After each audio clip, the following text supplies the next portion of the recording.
It's January 31st, 2020. I'm here in Torrance, California in front of the Palos Verdes Bowl. There were efforts to try to save it. Unfortunately, they were not able to save this place. So today is actually the last day of operations of this bowling alley that's been here since 1958. And it's like a Googie masterpiece, as you'll see. I'm going to do like a full documentation of the building as it is, as they're closing. Like I said, something that's been here over 60 years, been a part of the community. I'm sure like thousands of people have had birthday parties here and things like that, all sorts of events, all sorts of leagues, really been a part of the community. And they're actually going to tear it down. They're going to put in a shopping center with an Aldi Supermarket. So they're going to take this building that people actually care about, and they're going to build something that's bland. Even though there's like tons of supermarkets in this area, it's not like this area is without anything like that. But this is the only bowling alley in this area, and so I'm here to document this before it actually meets the wrecking ball. Okay, so I'm going to get a good shot here of the sign, which is definitely a cool mid-century Googie sign. This is actually, if you wonder how this relates to cars, this is exactly how it relates to cars. Back in the 1950s, the cars were going faster and faster, so the people with the businesses had to make their signs bigger and bigger and more wild, so it would get people's attention, so they would pull over and visit their establishment, which in this case is a bowling alley. As you can see there on the bottom of the sign, it says, "Farewell to everyone, you will be missed. 1/31/20." So today is actually the last day of operations here.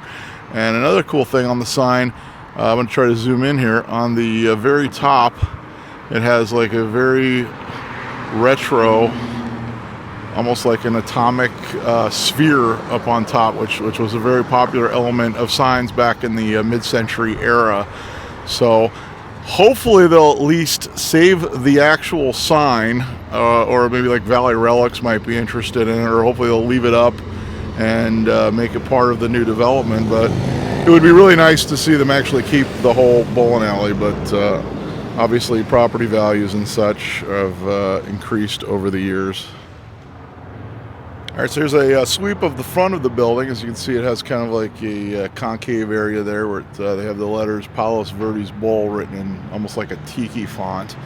Coming across, looks like they put in a later awning. It says Palos Verdes Bowl since 1958.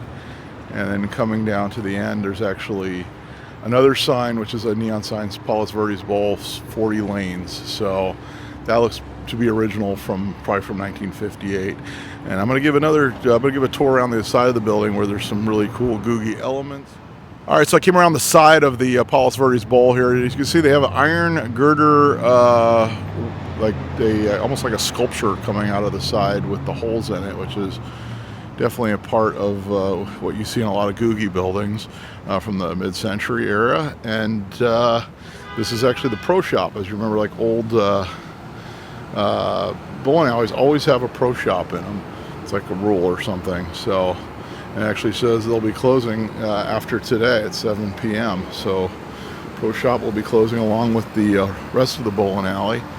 I mean, back then they would design these places, and if you look, the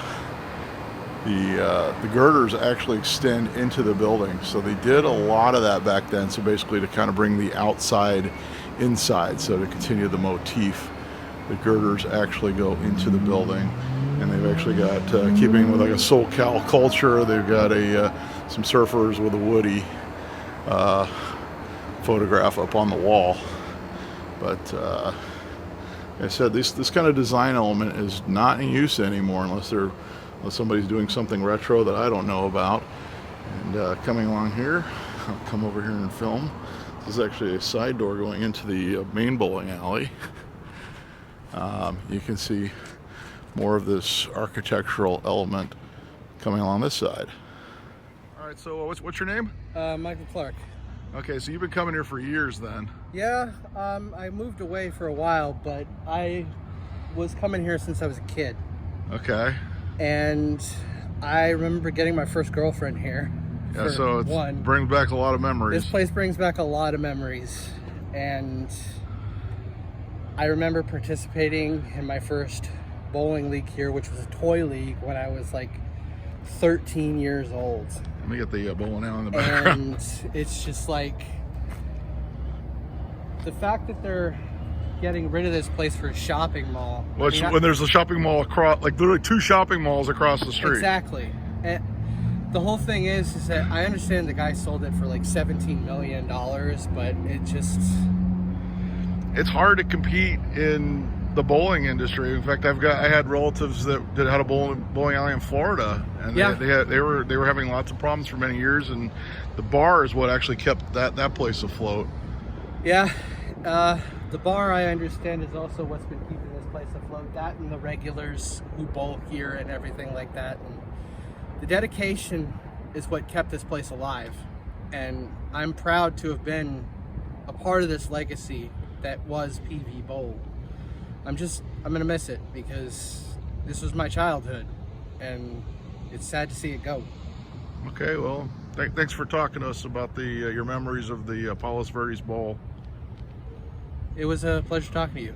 All right, thank you. Not a problem. All right, so we're going to look at some of the architectural elements of the outside of the Palos Verdes Bowl. As you can see, they've got some of the trees out here that accompany the architecture of the building, which they did a lot of back in that era.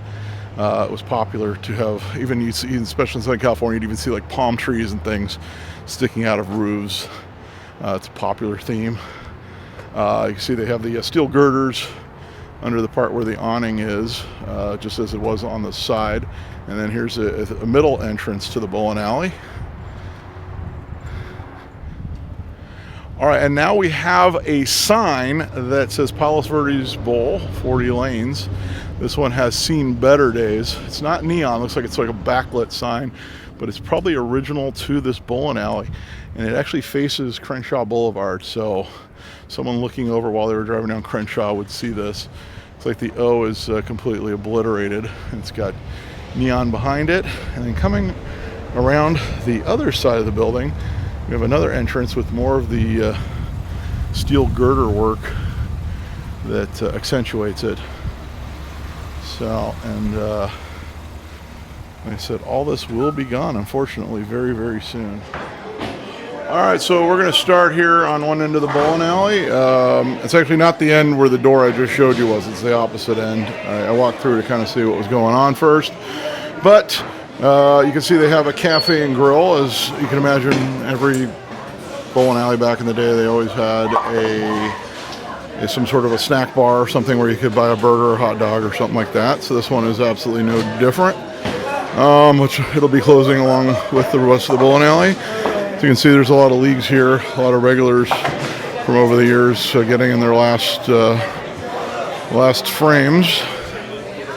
And then they have continue with the stone theme inside here, so very mid-century Googie stone, as well as a bar, which I think every bowling alley from the 1950s had to have a bar. It was like of the Mad Men era. Now they've still got the old school fiberglass chairs to sit in. They're like the bowling alley chairs. And of course the equipment was upgraded over the years to the systems where they scored themselves. Now back in the old school days, they did not have machines that scored themselves. You had to do it yourself. And actually, if you look over in the corner there, they actually up on the wall have a photograph of this bowling alley taken from a little bit up a high, probably a crane or something, of what it looked like back in its heyday. So I'm going to do a continuing theme here. We're going to video some more of the Palos Verdes Bowl. Coming around here, you can see they have the counter where they check out your shoes and things like that, which has a glass case and more stone. So very mid-century element there. And they've over the years, I guess they put up different photographs. Since they're near the ocean, they do like a kind of like a surfer theme. And then the stone actually continues into the glass case, and then it goes back to wood. So obviously, you know, still much of an original element to the bowling alley here. And let me come down here. So you can see, this place is pretty well bustling for its last day in operation. I think they're going to be open until 2 in the morning tonight, so they'll be open quite a long time, and so everyone can get down here, say their goodbyes. I'm sure they probably still have like some sort of a league night going on, and this will be going on, and then after that, this place will be shutting its doors and turning off the lights, and unfortunately, it will meet the wrecking ball. All right, look at this. They look like they sold the original lockers, which were like had definite mid-century colors. Like those are the lockers you would see like in every bowling alley back in the day. And more of the fiberglass seating. All right, so I'm going to get a shot of the middle corridor here at the Palos Verdes Bowl. This is the middle of the bowling alley facing out onto Crenshaw Boulevard. And as you can see, it probably had brick, but it was painted over many years ago. And there's a few arcade games in here. But this is the middle where you would come in and you would actually come down to the shoe rental counter where you pay for your games. Okay, that's going to about do it for our tour here at the Palos Verdes Bowl on the last day of operation. If you like what you see, be sure to like, subscribe, and don't forget to comment as to if you did go to this bowling alley over the years. Comment with some of your favorite memories of the bowling alley, and I'm going to be bringing more of these cool like mid-century car culture, roadside type attractions in addition to the normal car videos. So be sure to look out for that stuff. All right, thank you, and I'll be seeing you.